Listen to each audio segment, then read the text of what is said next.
कि केशव जी, आपसे भी सवाल का जवाब लूंगा कि कई लोग कह रहे हैं कि 2021 वो आखिरी मौका था जब ममता बनर्जी अगर थोड़ा बहुत सुधार करती अपनी पार्टी में तो ऐसे दिन तो देखने को ना मिलती।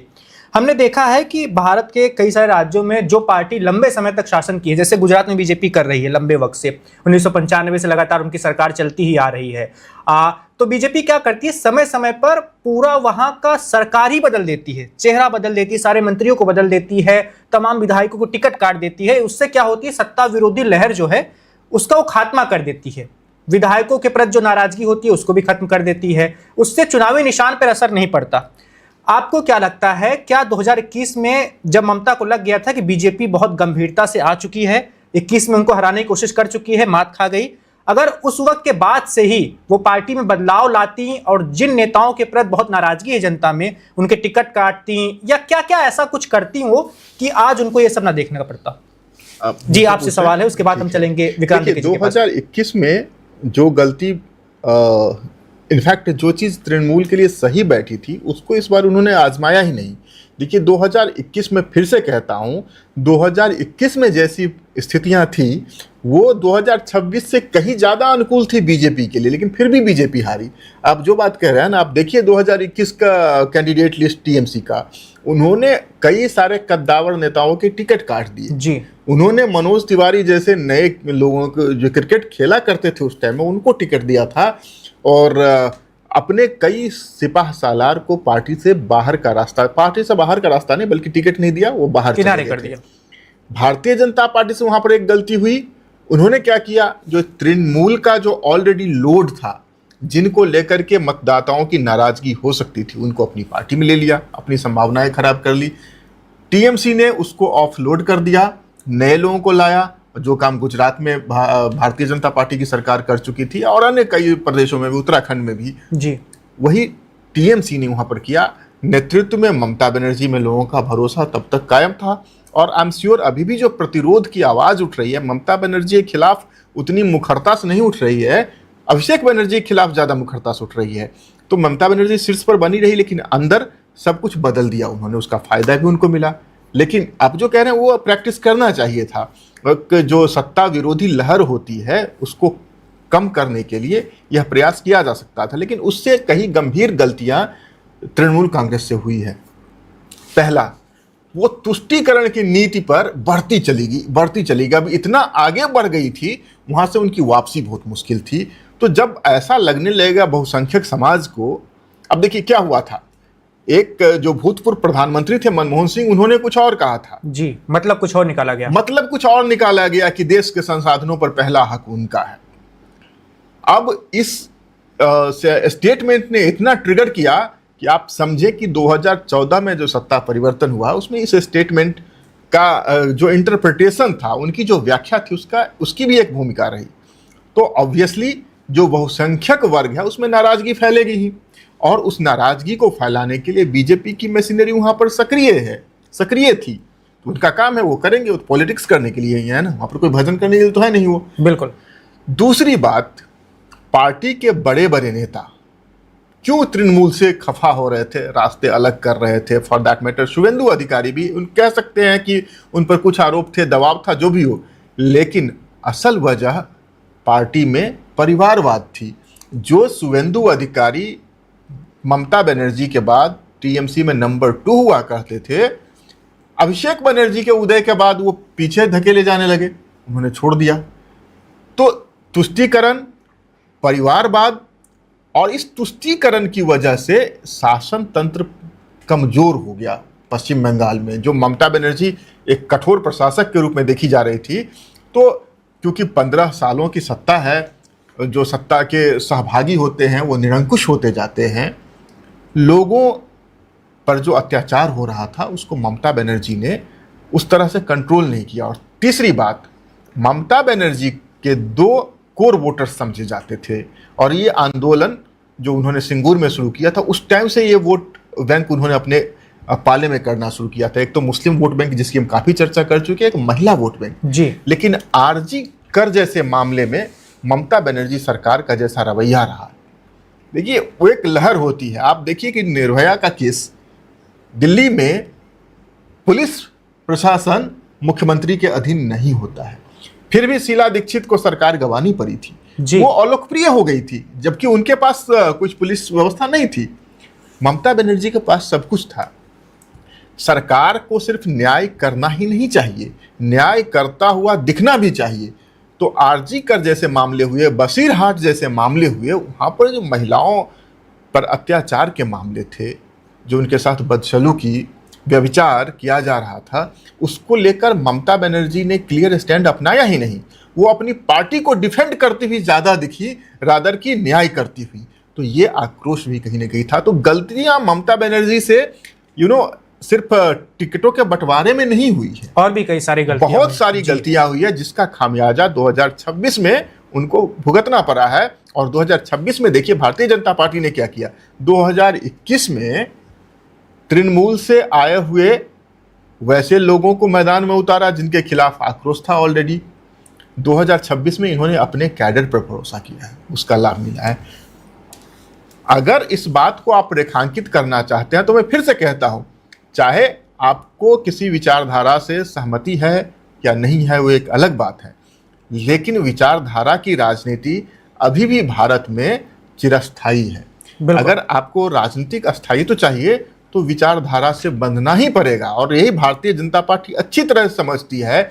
आप उस पर कितने भी आरोप लगाएं, कितने भी आक्रामक हो जाएं, लेकिन उनकी जो एक कोर हिंदुत्व की विचारधारा है, उससे बहुत ज़्यादा दूर वो नहीं जाएंगे। चाहे वो पश्चिम बंगाल में हो या फिर पूर्वोत्तर के राज्यों में, उनको जो वहाँ के प्रभावशाली दल हैं या समुदाय हैं, उनसे उनको गठबंधन करना पड़े, लेकिन जब फिर यहाँ आएंगे तो अपने उसी कोर हिंदुत्व विचारधारा के साथ वो रहेंगे। पश्चिम बंगाल की जो अब राजनीतिक स्थिति है, जो इन सियासी भूचाल है, वो देश के तमाम पॉलिटिकल पार्टीज के लिए एक लर्निंग है, एक सीख है।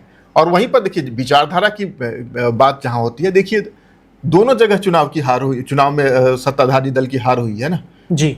पश्चिम बंगाल में ये स्थिति है। तमिलनाडु में देखिए, जो द्रविड़ियन राजनीति में विश्वास रखते हैं, वो आज भी स्टालिन के साथ बने हुए हैं। वो विधानसभा में विपक्षी आवाज उठा रहे हैं, उनकी पार्टी में ऐसा टूट फूट नहीं है।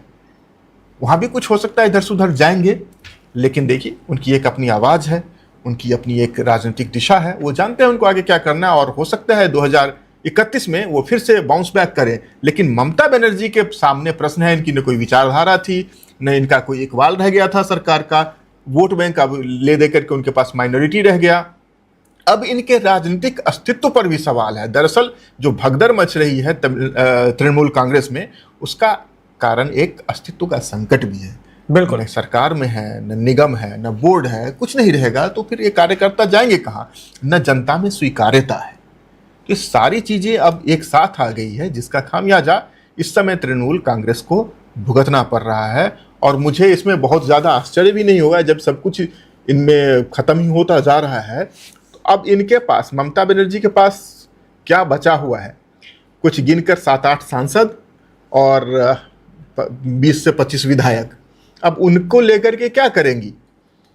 अब अभिषेक बनर्जी को राजनीति में स्थापित करने के लिए मुझे लगता है ममता बनर्जी और टीएमसी एक वैसाखी ढूंढ रही है, और शायद यह वैसाखी कांग्रेस हो सकती है। ये मेरा अगला सवाल भी था। यद्यपि कांग्रेस का कोई ऐसा कहते हैं कि आधार नहीं बचा है पश्चिम बंगाल में, लेकिन याद रखिए कि आज भी लोकसभा चुनाव में कांग्रेस को 21% वोट प्राप्त हुए हैं। तो पूरे देश में कांग्रेस का कुछ न कुछ आधार है। कांग्रेस को भी रिवाइवल के लिए एक स्कोप मिलेगा। 1+1 एटलीस्ट 2 तो हो ही जाएगा। बिल्कुल, तो शायद दोनों पार्टियों में यही मंथन चल रहा होगा। बिल्कुल। विक्रांत विक्की जी हमारे साथ जुड़े हुए हैं, उनके पास भी चलते हैं आखिरी के 2 सवालों को लेकर। विक्रांत विक्की जी, जैसा कि मैंने केशव जी से पूछा था, आप एक राजनीतिक विश्लेषक के रूप में बताइए, ममता बनर्जी क्या गलतियां नहीं करती तो आज उनकी पार्टी में ऐसी भगदड़ हो नहीं देखने को मिलती?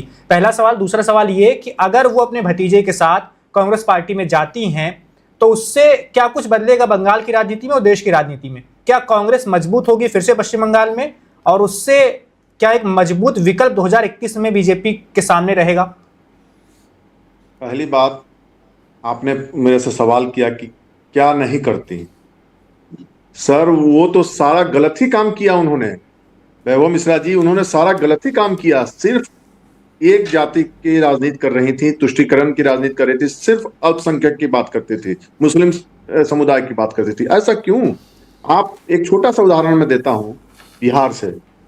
माननीय पूर्व मुख्यमंत्री नीतीश कुमार जी, लगभग 20 साल से ऊपर की सत्ता हो गई बिहार में, सभी जाति धर्म के लोगों को लेकर चला उन्होंने। यहाँ भी अल्पसंख्यकों की आबादी लगभग 18% से 20% है। कहाँ कोई दिक्कत है? सभी जाति धर्म को लेकर चला। जब भी चुनाव आता है हमेशा प्लस में ही जीत होती है। तो अगर ममता बनर्जी यही काम करती तो आज भी सत्ता उनके हाथों में रहता। कभी भी देखिए, सिर्फ एक समुदाय की बात करना, एक समुदाय के लिए कार्य करना। जैसे अभी हमारे प्रिय केशव कर्ण सर ने बोला कि मनमोहन सिंह जी ने लाल किला से भाषण में कहा था कि इस देश के संसाधन पर पहला अधिकार अल्पसंख्यकों का है। ऐसा क्यों? ये कहते कि जो भी गरीब हैं, जो भी शोषित वंचित हैं, उन सब का अधिकार हमारे संसाधन में पहले होगा, तो आज उनकी सत्ता रहती। दूसरी बात, कांग्रेस से रिलेटेड बात आपने कहा, कांग्रेस है कहां बचा हुआ? अगर अभी 20% 21% वोट की बात कर रहे हैं तो वहां जो व्यक्ति खड़ा होता है, जैसे हमारे बिहार में एक जन स्वराज पार्टी है, अभी लॉन्च किया प्रशांत किशोर की, तो वो जो कैंडिडेट था उसका अपना जो वोट था वो वोट आता था जिसको जन स्वराज कहता है कि हमारा इतना परसेंट है। उसी तरह से कांग्रेस भी पश्चिम बंगाल में जो कैंडिडेट थे उनका अपना वोट उतना आ रहा था, जिस कारण से 21%, 20%, 18% ये हो रही थी। पश्चिम बंगाल की बात नहीं कर रहे थे केशव जी, ये पूरे देश में राष्ट्रीय स्तर पर जी 2024 के चुनाव के आंकड़े में राष्ट्रीय स्तर में आप यूपी में गए, यूपी में 7 पसंद है का नारा लगाया गया। प्रशांत किशोर जी ने उनके लिए चुनाव कैंपेन किया था, जिसमें 7 सीट आया। अखिलेश यादव के साथ गठबंधन बनाकर उत्तर प्रदेश में चुनाव लड़ा था और नारा था यूपी को 7 पसंद है, तो उसमें 7 सीट मात्र आई विधानसभा की। तो कांग्रेस का कहीं कोई जनाधार है ही नहीं। वो व्यक्तिगत उस कैंडिडेट का जनाधार होता है।